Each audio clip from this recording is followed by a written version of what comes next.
kesulitan mengingat materi IPA yang telah dipelajari. Iya, ini berkaitan dengan mata pelajaran itu ya. Iya. Ya, ini kita bagi pengalaman. Saya dulu waktu saya mengajar matematika. Jadi ternyata siswa itu akan mudah mengingat materi yang kita berikan kalau selalu kita menggiring siswa itu ke hal-hal yang kontekstual. Ya, ke hal-hal yang kontekstual, hal nyata, hal di rumah. Jadi selalu berusaha mengkaitkan materi itu ke hal yang nyata di luar sekolah. Ya aplikasinya lah, penerapannya itu supaya siswa itu berkesan.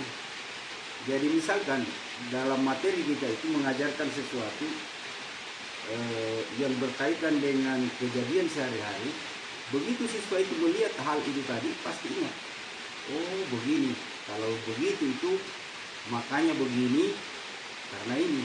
Misalnya seperti apa itu, ini di kejadian apa biologi, di biologi itu kan ada istilah apa namanya, matahari itu tumbuhan itu memasak di daunnya kan, jadi ya menghasilkan karbohidrat ya. Yang kalau misalnya dia tanaman itu berbuah, karbohidrat itu akan lari ke buah. Kalau dia umbi misalnya seperti ubi kayu akan turun ke ubi. Jadi begitu melihat di dunia luar, di luar sekolah, hal itu pasti dia ingat, oh ini buahnya ini Pak karena dia berbuah, ini ubi karena dimasak itu apa namanya makanannya ubi ini di daunnya, lalu hasilnya dikirim turun ke buahnya itu ubi atau apa isinya itu ubi. Sama juga mangga ini melalui daun ini makanya terjadi buah. Jadi intinya adalah supaya tidak kesulitan itu dibawa ke hal yang nyata. Iya, digiring ke hal-hal yang kontekstual. Iya, saya kira seperti itu. Kemudian Pak, selanjutnya menurut pendapat Bapak, apa yang menyebabkan peserta didik kesulitan mengingat materi IPA yang telah dipelajari? Ya. Jadi kesulitan peserta didik itu biasanya kesulitan mengingat materi IPA atau apa saja yang biasa dia pelajari kadang susah dia ingat. Ya, yang pertama disebabkan oleh bahwa pada saat dia belajar itu kurang fokus. Ya, tidak fokus dalam belajar IPA. Ya. Yang kedua, metode mengajar yang tidak sesuai dengan kebutuhan peserta didik. Ya. Olehnya itu, Bapak dan Ibu perlu memahami bahwa segala sesuatu pembelajaran itu senantiasa diupayakan berpusat kepada kebutuhan peserta didik.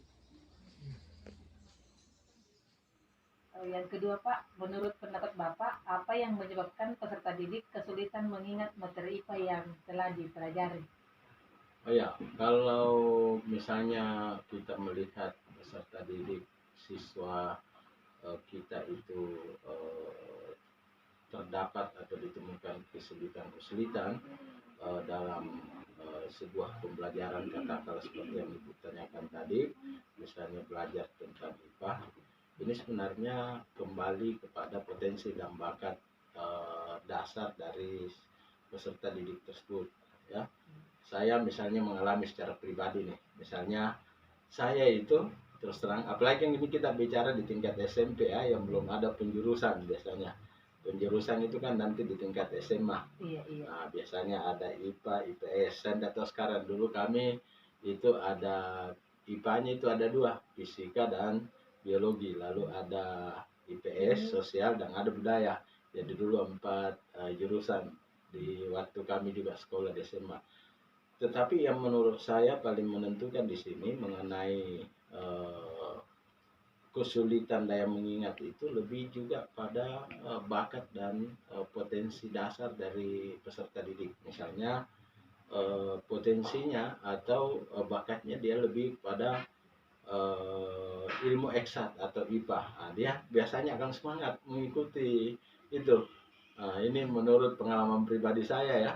Nanti Ibu mencoba menganalisis dan mencoba melihat bagaimana kira-kira jalan keluarnya nanti. Yang kedua, biasanya peserta didik itu kenapa daya ingatnya rendah, terutama pada pelajaran tertentu seperti yang Ibu tanyakan adalah pelajaran IPA, itu biasanya juga dipengaruhi oleh faktor lingkungan sekitarnya.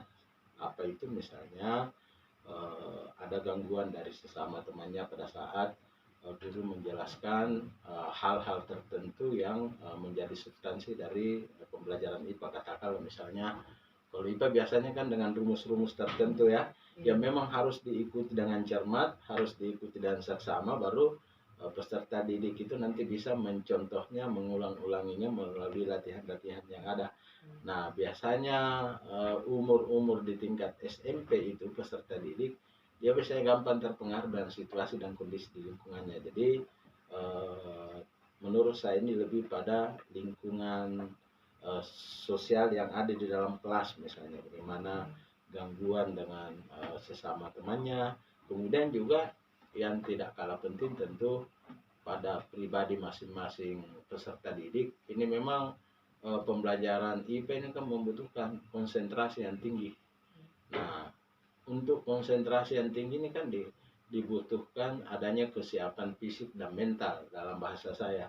Nah, biasanya anak-anak didik kita sekarang ini kan di sekolah itu hanya berapa jam, tapi di luar sekolah ini yang kadang-kala sudah tidak bisa dikendalikan, atau memang bahasa saya mungkin sedikit negatif ya, diacuhkan ya, tidak diacuhkan oleh orang tua. Artinya tidak, orang tua peserta didik ini atau siswa biasanya kurang peduli dengan seluruh sikap dan perilaku anaknya di luar sekolah, misalnya main gadget misalnya ya, main HP. Nah, ini biasa, ini yang menurut saya paling banyak mengganggu konsentrasi anak-anak ketika sekolah, karena anak-anak itu dibiarkan main gadget, main HP itu sampai larut malam juga. Ya. Ini kebiasaan yang menurut saya yang memang juga harus dikendalikan saya kira oleh orang tua peserta didik atau siapapun. Ya, kalau sekarang mungkin di sekolah kan sudah ada aturan-aturan khusus, tidak boleh membawa HP ke sekolah dan seterusnya. Walaupun pada kepentingan tertentu juga sebenarnya katakanlah ada TIK ya, pembelajaran mengenai teknologi informasi dan komunikasi, biasanya sangat mudah bagi peserta didik itu kalau dia memegang HP sendiri, dia akan lebih mudah memahami. Tetapi misalnya pada konsentrasi pembelajaran tertentu, ini diharapkan adanya pengendalian dari semua pihak, terutama oleh orang tua siswa, karena kan kontrolnya guru sampai pada jam pembelajaran saja. Setelah itu lingkungan nyatanya ada di lingkungan keluarga atau di lingkungan orang tua siswa, seperti itu.